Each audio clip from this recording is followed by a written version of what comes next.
കോൺഗ്രസ് കേരളത്തിൽ ഇത്രയും വലിയൊരു വിജയം ഉണ്ടായിട്ടും അതിൻ്റെ ശോഭ മൊത്തം കെടുത്തി കളഞ്ഞത് തീർച്ചയായിട്ടും ഇതിൻ്റെ നേതാക്കൾ തന്നെയാണെന്ന് പറയാം. അത് ചെറിയ തട്ടിൽ നിന്ന് വലിയ ഹൈക്കമാൻഡ് വരെ ഇതിൻ്റെ ഭാഗമാണ്. ഇവരെ ഈ ഒരു പ്രശ്നത്തിൻ്റെ ഭാഗമാണെന്നുള്ളതിൽ ആർക്കും ഡൗട്ടില്ല.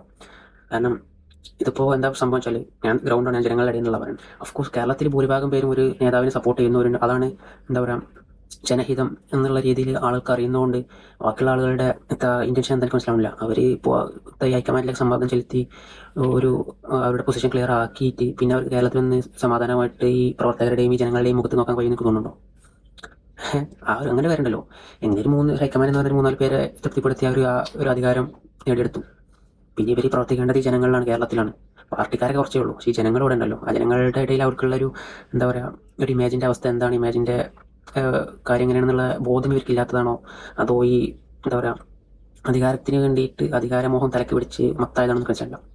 ഓക്കെ, ഇപ്പോൾ പാർട്ടിക്കെതിരെ പറഞ്ഞാൽ പാർട്ടി പ്രവർത്തകർക്ക് ആണെങ്കിൽ അവർക്കെതിരെ നടപടി എടുക്കാം. പക്ഷേ എന്നെ സംബന്ധിച്ചിടത്തോളം ഞാനൊരു പാർട്ടിയിലും അംഗമല്ല, ഒരു പാർട്ടിക്ക് വേണ്ടിയിട്ടും എന്താ പറയുക പ്രവർത്തിച്ചിട്ടില്ല. I like to be critic എന്നാണ്. അത് ഏത് പാർട്ടി ആയിക്കോട്ടെ. പക്ഷേ ഐഡിയോളജിപരമായി ഞാനൊരു കോൺഗ്രസ് അനുഭവമാണെന്നുള്ളൂ. അതിന് വേണ്ടി ഞാൻ കോൺഗ്രസ് ചെയ്യുന്ന എല്ലാ കാര്യത്തെയും ന്യായീകരിക്കണമെന്ന് നിർബന്ധമൊന്നുമില്ല. സോ ഞാൻ ജനങ്ങളോട് ചേർന്നാണ് പറയുന്നത്. ജനഹിതം ജനങ്ങൾക്ക് അറിയാൻ ചെയ്യും.